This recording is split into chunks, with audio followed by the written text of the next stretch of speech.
All right, my favorite people, are you someone who is always running into the question of how do I figure out my rehab and repair costs with a property that I'm looking to purchase? So by the end of this, you will have the now knowledge to be able to tackle that question and concern you may have.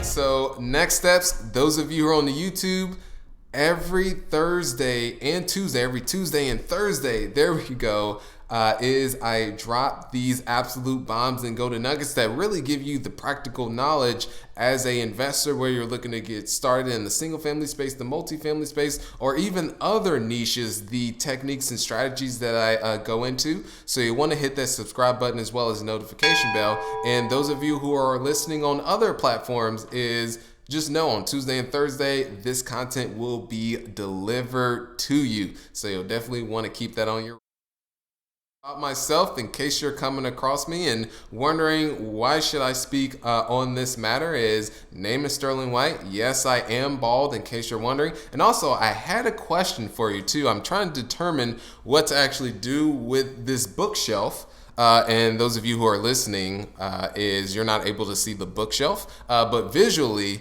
is there's nothing there. So go ahead and comment below or reach out to me and let me know what I should add to the bookshelf. Nothing random, you guys, are out of the ordinary. Let's keep it as simple as possible. But yeah, would love your suggestions. Go ahead and comment below on that. Myself, context, buy and hold investor, own just under 400 units. That's all on the multifamily side, and scaled my portfolio from 150 single families to now entirely on the multifamily side. So born and raised in Indianapolis, Indiana, and that's a Midwest guy, and have since moved from that location and have now reside in Houston, Texas. But that's just a little bit of context on myself. At the time of shooting this video, I live in Houston, Texas. So you never know, I may move around to different markets. No, I'm good. Love here, Houston. So the first matter, and this is the simplest way to really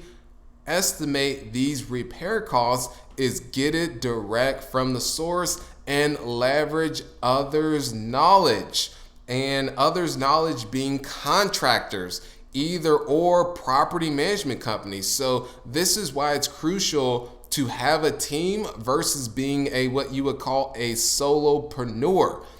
Because this is one common mistake that people make, is not having a team in place and trying to do it all on their own. And how I started was I had a mentor, and I'm a huge proponent on mentors, someone that really holds your hand along your journey and says, okay, you want to avoid this pothole, you want to avoid this pitfall, and go ahead and just navigate around it this way. Still, you'll bump your head, but it's even less and mitigating your risk, because you wouldn't want to get wiped out. But yeah, it's just using others' knowledge. So let's say you have a property that you're interested in purchasing, and it's distressed, it needs work, and you're trying to determine what to offer. But in order for you to submit an offer of what to purchase, you need an understanding of what the renovations are going to be, such as, let's say the ceiling's falling in, the hardwood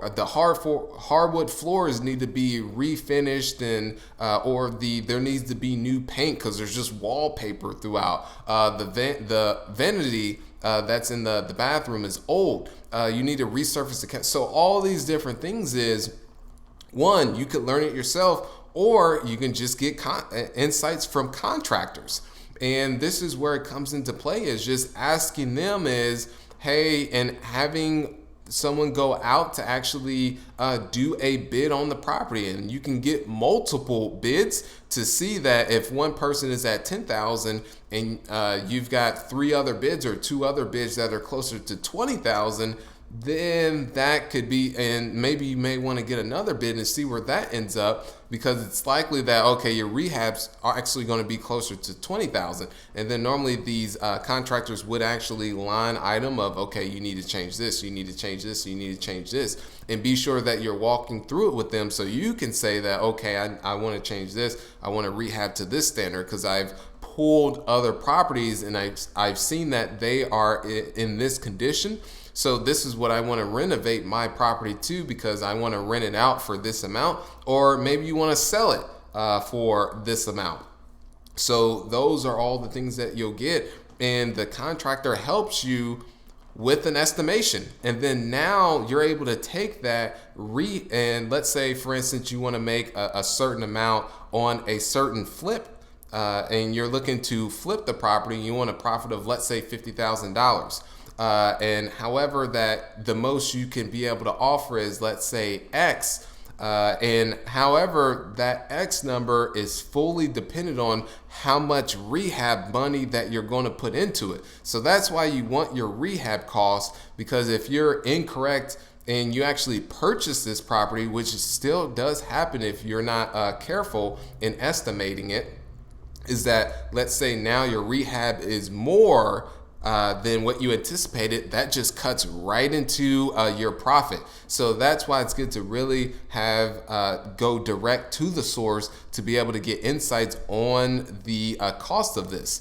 And the question you may be asking is, how do I get a contractor to go out to the property, or why would they go out to the property to provide me a bid? One is, this is where they would make their money, because they would make their money from, in the event you actually go with them, that they would be able to get the job. So contractors are willing to go out there and give you a bid with the assumption that you possibly will be able to use them. So that's why they're going out in hopes that you would pick them for the job, because that's where they would earn money. So they are willing to go out there. However, if you're doing all these different projects and you never actually buy it and you constantly have them coming out there, that's a whole nother, then they'll stop wanting to do that for you. But let's say the first couple ones, and then you actually acquire one and you use them, then that's beneficial for you. And this is the process that we use is, one, and this is how it first started, is would get a contractor in there and say that, okay, what are your estimation of the repairs? And so we would buy it for this, and this would be what we would put into it. And based upon that, we were renting these. So we would be all in, let's say $50,000. Yes, $50,000 to a house, because in Indianapolis, we can get these very affordable. So we would be all in very cheap, and then rent it anywhere between $700 to $800, and that would be our return on investment that we would get after, of course, we pay all the expenses. So that's why it's important to have this estimation. And then once you start to get accustomed to all of these estimations, you won't need the contractors to actually go out there, because you've done it so many times. And this is a prime example for us. And if you're doing custom renovations, that's different. But if you're doing ones and you've got more of a template and the process and the system really dialed in.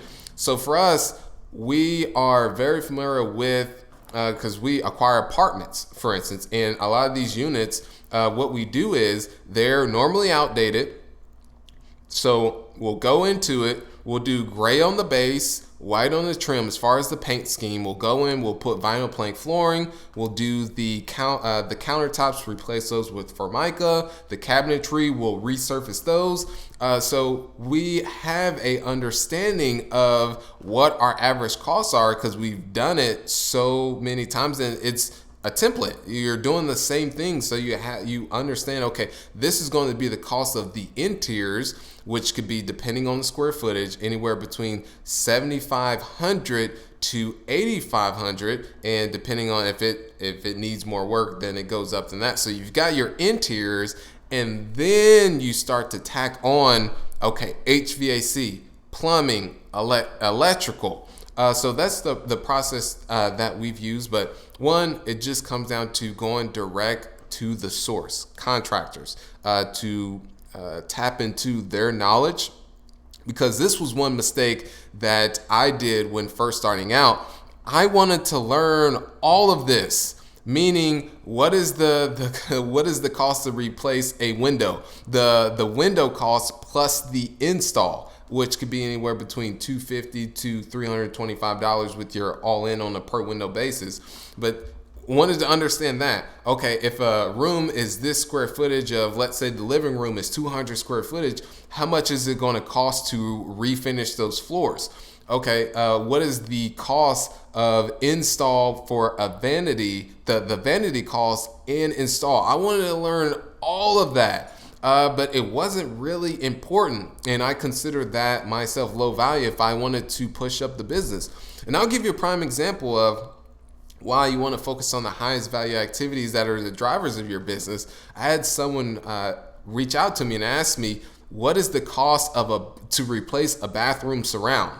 I was like, I don't know that because I'm focused more on nurturing relationships with owners versus the cost of a bathroom surround. And that's, of course, starting out, you may not be there, but that's where you want to get, that you're not bogged down in those type of minutia details. And I'm not putting myself above anyone, but I'm just showing you the different mindsets of, because when starting my business, I wanted to be in each different all aspects of the business, but in order to scale is you've got to be because one, you would be so much working in your business, you got to work on your business to have it start to run to where you are not required to be in the trenches, because that would be an absolute nightmare. So in summary, you guys, is just to rely on your team for the estimation of costs. Is one, leveraging contractors, either or your property management company, which may do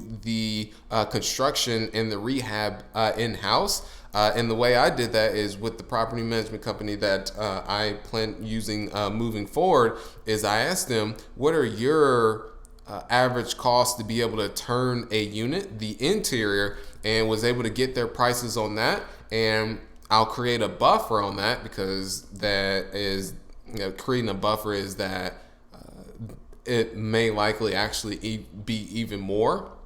And then from there, that's when I start to tack on, okay, what about if the roof needs to be replaced at the property? What about the parking lot? Okay, what about the plumbing? What about the HVAC? What about the electrical? So on apartments is you got majority of your money does typically go to the interior units, and then you start tacking on the other items, plumbing, HVAC, etc. So hopefully that does help provide you context on estimating costs. And then also there's books on there if you want to go yourself the route and really understanding the line by line item, the cost on each vanity. Replace the blinds. What's the cost on to replace the blinds? What's the cost on replacing the GFIs, a stove and a fridge? There's books that are out on that. So would like your thoughts, comment below. Those of you who can comment below, what have been your biggest takeaways with estimating rehab costs that you were able to pull from this video? And those of you on the YouTube, of course, I want to go back to this, hit that subscribe button as well as the notification bell, and everyone who is on other platforms, leave that rating. It would really mean the world. And then one additional thing is I have a free guide for you all on getting started in the industry. It goes into the single family home investing side and also the multifamily. So go ahead and get that in the link below. Keep being awesome. I'll see you soon.